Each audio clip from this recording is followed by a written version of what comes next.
Hello guys, hope you guys are doing great. We are inside Obinna My Mistake show, and of course we have the man of the day, of the night. He just finished the show and wow, congratulations. Asante sana. So amazing. Asante. Ya Mwenyezi, yote 9-10 ya Mwenyezi. Let me start by saying thank you very much. All the 250 media houses that are here, asanteni. Jackie alituma list yenyu kwa group nikasema hao watatoshea wapi, but somehow tumetoshea. Asanteni sana for coming through, for creating time. Thank you for sharing about the event. Thank you zile mapost memeku online about the event. Thank you for all the Obinna family. Maze hawa say walikama mapema saa 8 watu walikuwa hapa wanangoja. I'm like yo, bado ni early. Asanteni sana for all the Obinna family. You guys are no longer my fans, you're my family. Asanteni sana. All the partners, the sponsors who came through, asanteni sana. You believed in a dream, and today we've birthed something. Leo tumezaa kitu mpya that has never happened in Africa, even in the States. It's the first time, and tumeanza. So we'll just keep improving, we get better with time, but above all, asanteni sana. Okay, being your first one-month special, maybe what have you learned so far? I've learned that it has a lot of pressure. Nakwambia I had so much pressure. Things were going wrong the last minute. Unafika munambiwa sijui nini. It was very complicated. You see, to the minute we've come today morning, we've set up everything, then we're about to eat. Then we're being told that we can't eat. I'm like, why can't we eat? Hashpil wameleta food hapa inafaa tukule, watoi inafaa kule wanasikia njaa hawezi kulia hapa. I'm like, what do you mean hawezi kulia hapa? It was chaotic. Akina Munez karibu apigane, Munez karibu apige mabouncer huku. I have the video, I'll post it tomorrow, you'll see. It was crazy, and I was just like, yo, why can't children eat? But that was the last minute. Then kidogo sijui nini imefanya nini, but all in all, pressure is necessary. That is what makes diamonds from coal. So nimejifunza that pressure is a constant. And if you want to achieve greatness, you have to go through pressure. We did it scared, it was the first time. Someone to do comedy, then we transition into music, then we transition into DJing, and then that humongous cake, and then I've tried to take pictures with majority of the people. So it's been a special day, and a pressure ndio imetuweka hapo. Talking of DJing, I didn't know you are a DJ. That is now you know. That is a surprise. Now you know that is in Angolo za DJ, eh? This is a superstar DJ Obinna. So I've been an MC for a while, and a club MC. So club MC, so sometimes tuna vibe na DJ, unaangusha ngoma moja. So I went to class, did a few classes, then nikachana nayo. Then I got very busy. Then when I was planning this, I was like, what if I throw in a DJ set in the end? And then there you go, ta-da! But if I get serious with it, I can get better. There's a lot of things that I still don't know. And then the laptop fell. Laptop ikanguka so what I've learned also, I can deliver with pressure. Laptop tulikuwa naruka hivi, laptop ikanguka ngome ikafanya. I'm like, yo, what's happening?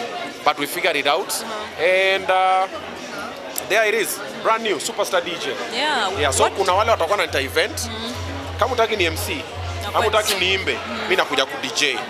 Na kwa utaki DJ na kama sasa appearance sasa nini. So zote. Okay. Yes. What has been your highlight for tonight? The people. The people, yo. That's been my highlight. What kwanza nitoi kwanza. Macho zimechoka, it's been a long day. My highlight for today has been the people. They showed up and they showed out.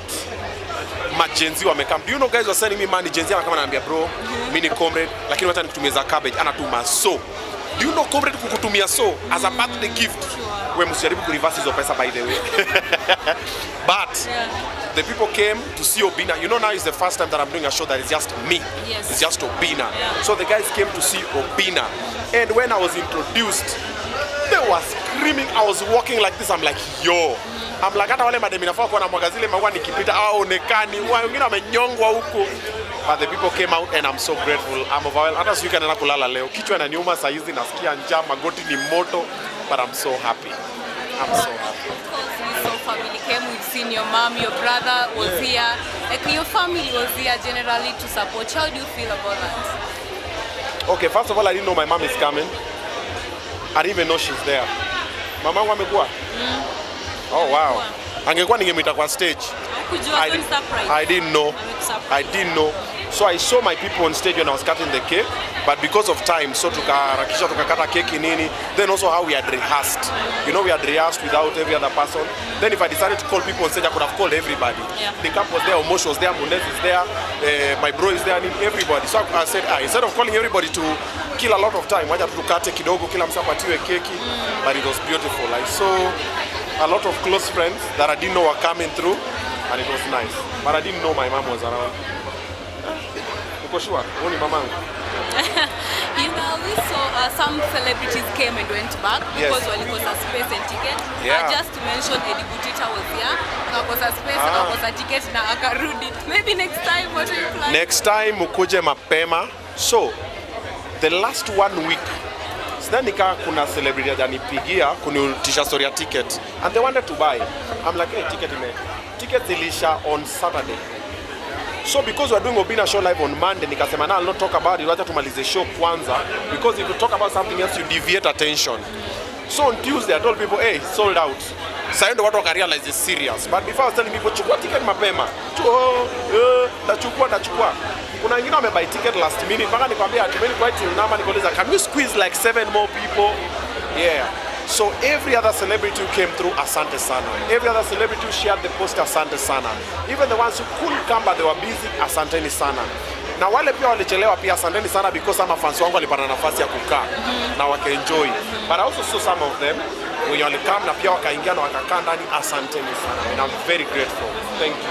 And looking at the mistake that we've just shared, mingi ni za kitambo. Yeah. Kumaanisha recently mistake has happened. No, they are new ones. So I'm doing another show the first weekend of December. Now that one is called Situationships. Oh. Sasa ile ni moto. Sasa hiyo nilikuwa nipata tentative name Situationships. So ndapiga sasa na current sasa moto. So that's coming. Problems are always there. Mistakes are always there. That's how you learn. Yeah. You make a mistake, that's you learn. So these are going to be new mistakes. Yeah. And also still on your mistake, maybe which one do you think is the worst mistake you made? Worst mistake is thinking I knew.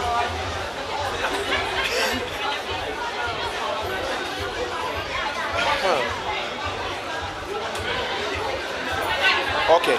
The worst mistake I've made as a human being is over-trusting another human being, especially my female companions. When you're in a relationship with someone, you over-trust them. I'm like, truly ako sawa nini. When it happens, you are not ready. But if you expect it, Trudy. That Leslie amesema hivyo. Wanasemanga, who said that? Leslie, we just did that an interview. Amesema, Obinna anakuanga, you trust sana watu. Yeah.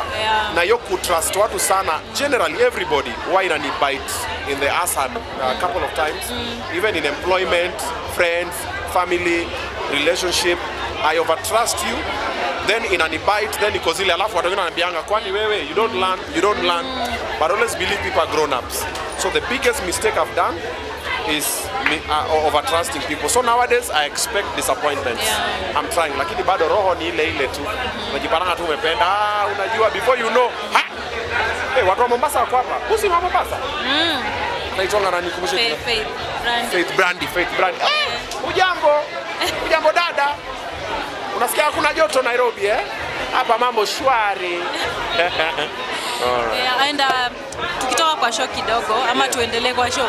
This month tuko it's men Yes, Men's Mental Health Awareness Month on 28th of this month.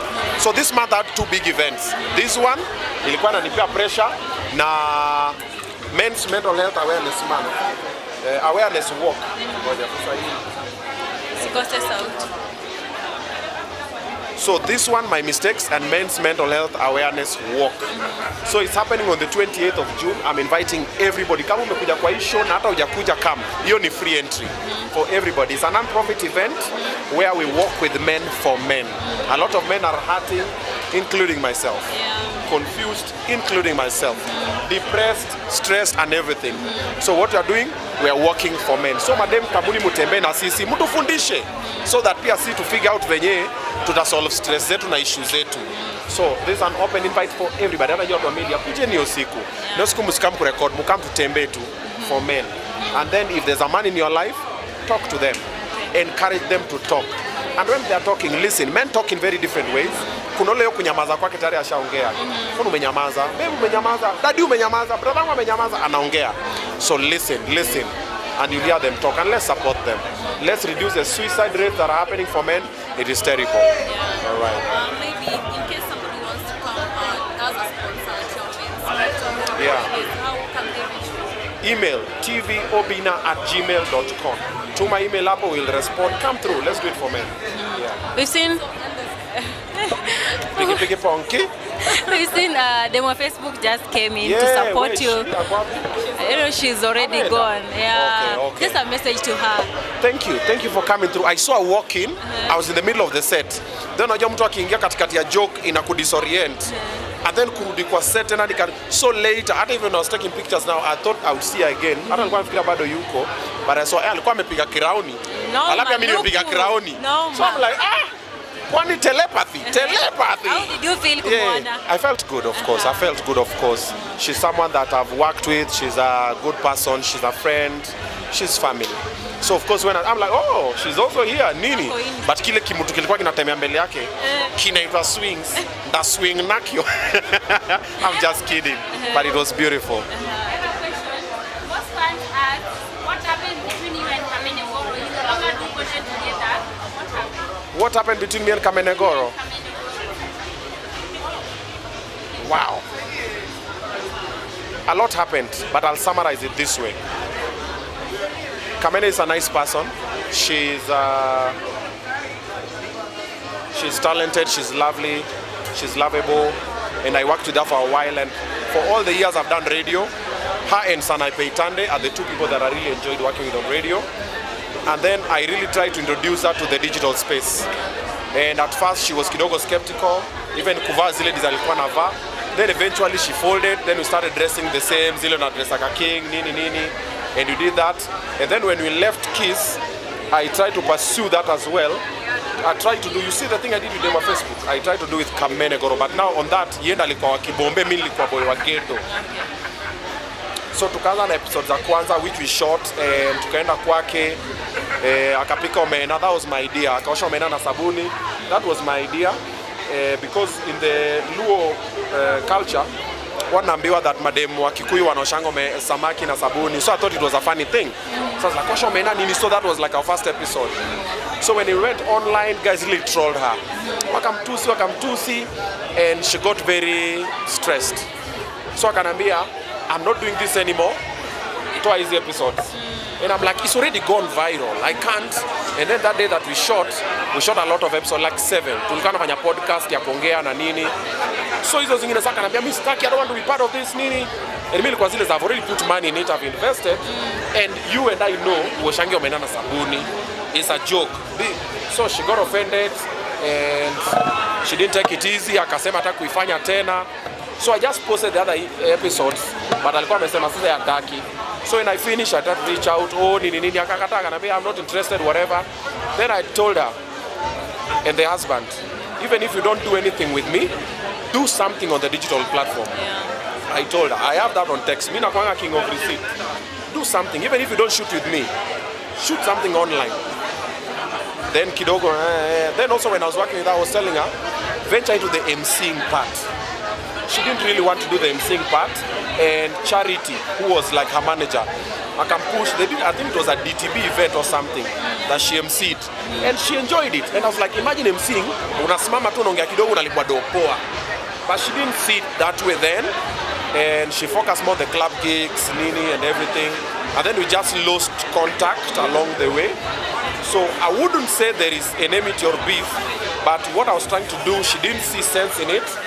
And later I reinvented myself and I did the same thing with them on Facebook. And now I'm doing the same thing with Pamela and Kabuda and Katelo and who else? There's a bunch of guys that I'm working with. So we're doing the same thing with other people, but on the digital platform. And some are working, some are not working, but we keep pushing. So that's what happened between me and Kamene. Yeah.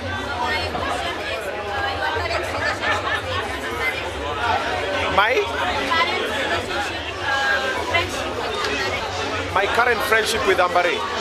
What about it? We don't see you guys together, shooting videos. What happened? Wow. Aki leo mnataka tulichome kila mahali. Kuona kwa birthday pia ya mtoto. I was not invited for the birthday. So I wouldn't say there is beef between me and Amberay or Rapudo. However, when I was shooting the video for Kado, so when I was doing the video for Kado, the main love interest was Amberay. And we agreed and negotiated nikamkubali na mlipado fulani. So the day of the shoot, they came very late. And we had to, you know, when you're shooting in a set, you have to remove the set for you to create another set. So all the dancers and everybody were waiting because we needed to do a shot on that set. And then somewhere they were a little bit tipsy. I don't know what happened. And then she got in and then did the makeup. And then when we were shooting, we even did the first part. So when we were shooting, she didn't want me to dance with her. And the husband was there. Husband is like, yo, because it's a song saying this shot is beautiful. You see. So when we were dancing, I'm like, so anasema, he dance pale, here dance pale. And you're like, hey, yo. So I spoke with the husband, Rapudo, and I was like, hey, bro, this song iko hivi and this is whatever. It's not like we're doing anything sexual. Ilikuwa tu unaimbia dem. So it was supposed to be very intimate, but not like sexual. Yeah. So akakataa akasema pana nini. And then she got angry and then she walked out of the set. And she left. And the husband called me, he's like, hey bro, maze, pole, nini, I'm trying to sort it. I think it's the issue with the alcohol or whatever. And I was like, I ain't shida, bro. Then we shot all the other parts. The following morning, dead on, the manager texted me, delete those parts for Amberay doing the song, nini. So I'm like, why is Dedan texting me? Amberay has my number, Rapudo has my number and everything.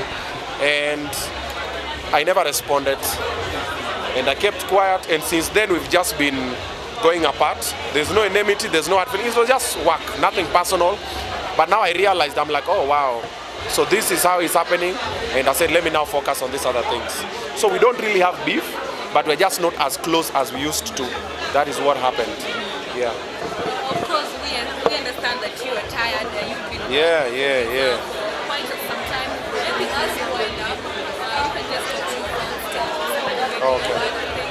Okay. Kuna swali. Kuna mtu akona swali. Okay. Yeah, from your mistake, Obinna, what do you like about maybe from your past mistake and maybe one thing you change about yourself? What I like about my past mistakes. What you learned and what you can change. What I you can learned change. about your mistake and what you can change about it. What I can change is just reduce the trust I have on people. Yeah, that is, nowadays always expect the worst. Human beings ni wale too. You see the way today someone will say Obinna is a good person, tomorrow the same person will tukana you and they don't even know you. Then the next time they'll go and say something that they know it's a lie about you, but they'll just say it. And you look at them and you're like, bro, you know me. Why would you say this? But they will just insist. You see, like for example, the stories we've spoken about. You guys have asked me about Kamene, you've asked me about Amberay. Of course, I've spoken about it. It's gonna take a certain direction online. Sure.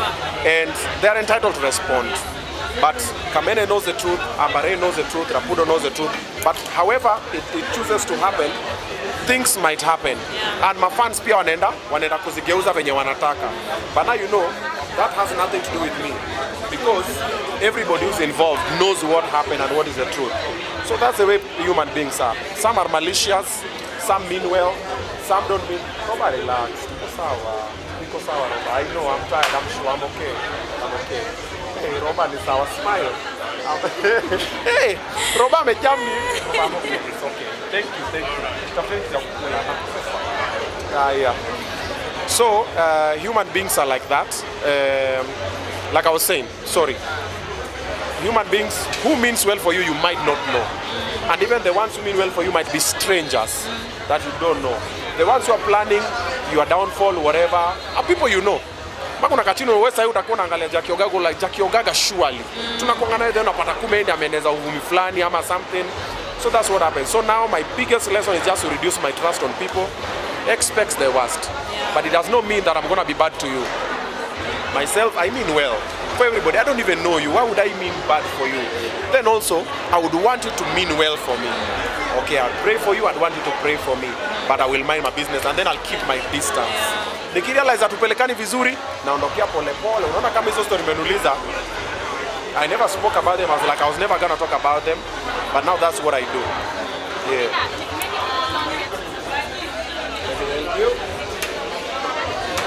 Inabidi tumeshika mahali. Ruka. Ama tuweke tu. Wacha tuweke hivyo kasiruke tena. Yeah, many people don't get that confidence to talk about their past. What's one thing that gives you that more confidence that you can stand to maybe 1,000 people and talk about your past? Okay. What makes me talk about my past is the realization that you cannot pickpocket a naked man.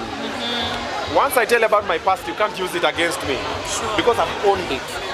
Majority of people disassociate themselves from their past and they pretend, oh, me I'm perfect. Me always say, me I'm not perfect. Me naongea hapa ndachoma, but huyo ndio mimi. Me what you see is what you get. Nikikasika nasema, ewe Jackie, shika mic vizuri. Na story imeishia hapo na nimemove. Nikitaka kucheka ndacheka. So once you've realized that about your past, bring it out there. Accept who you are. Say, now I know better. Personally, I've made very many mistakes and I'm still making them. But they're new mistakes and I'm picking the pieces, I'm learning and I'm growing. And they're out there. By the way, most of people know like 90% of the stories about me. Wow. Inafani nyamaze sasa. Yeah. Any other question?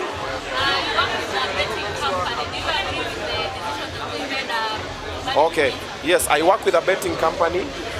That was Mozart Bet. I don't support the idea for banning influencers from influencing for betting. So the betting conversation is two-sided. People who benefit from betting will say it's a good thing. People who get affected by betting in a negative way will say it's a bad thing. So no matter what you say, no matter what you do, kuna wale watakuwa nakwambia tu betting ni mbaya, inaharibu vijana. Why? Because, and it's actually true. Because iliharibu kijana yake, iliharibu mke wake ama yeye. Yeah. Then kuna wanasema, betting, mimi nimeweka kichwa huu, nimekunywa kitu, wewe nini? Why? Because yeye pia alibenefit kwa hiyo. Yeah. So as an influencer, personally I was benefiting because I have employees that I'm paying from that business. You see? So I'll talk on the positive side. However, wacha tu niweke tu hapa hivi. Mama wapi hapa juu. However, what we need to know is this. In anything we do, we need moderation. That is where the government comes in. In anything we do, we need moderation. That is where the government comes in with regulations and guidance. Okay? Unaona hata interview, when it is too much, it becomes boring. Yeah. Pombe, chakula, sherehe, ushirati, whatever. Everything is done in moderation. Now, anything that involves the government and the citizens, government ikona hizo regulations. Now, they should put better regulations. But if you come and say, influencers are not doing it anymore, but TV is still showing. Yeah, and radio. So basically, you're firing 1,000 people so that 3 people can earn a living. Yeah. Is that even sense? So, about 1,000 influencers are currently jobless, but we have 3 TV stations that are still airing betting products. We have billboards that are airing betting products. So, which mathematics are we doing? The same young people, when you matter about 1,000 influencers, they're gonna look for an alternative. What's the alternative? If they don't find the alternative, what do? Substance abuse. Maze mimi kuna stress, maze tupige kimoja. Because now they don't have a purpose. What the government is doing, you're taking the purpose away from them. Give better seminars and talks and classes about betting. The way you told the people, betting should not be advertised from this time to this time. Betting is not allowed to people under 18. Bet responsibly. Up your marketing on the people who betting has affected negatively. So mtakiona kwa msafanyika mimi wacha nisibet. Lakini kuna wale pia maisha yao inaendelea poa ya betting. So hao wote wamekuwa renda jobless, so I don't support it and I'll never support it. I think the government just needs to think better. Think of better solutions. Wacha tu kusema majenzi wakwende hii ndio direction. No, tushapita hiyo age. Sasa hivi tunakaa kwa meza tunaongeleshana. Okay, what do you guys want? Tume market betting ni mbaya. What do you want us to market? How many jobs does the government give the youth? Influencers. If you sit down and think, okay, government, when was the last time? Personally, as an influencer, when was the last time the government gave me a job as an influencer? I don't remember. So, before you take the bread out of other people's table, replace that bread with another bread. Either bigger, better, or even if it's the same size. I'm good, how are you? Yeah.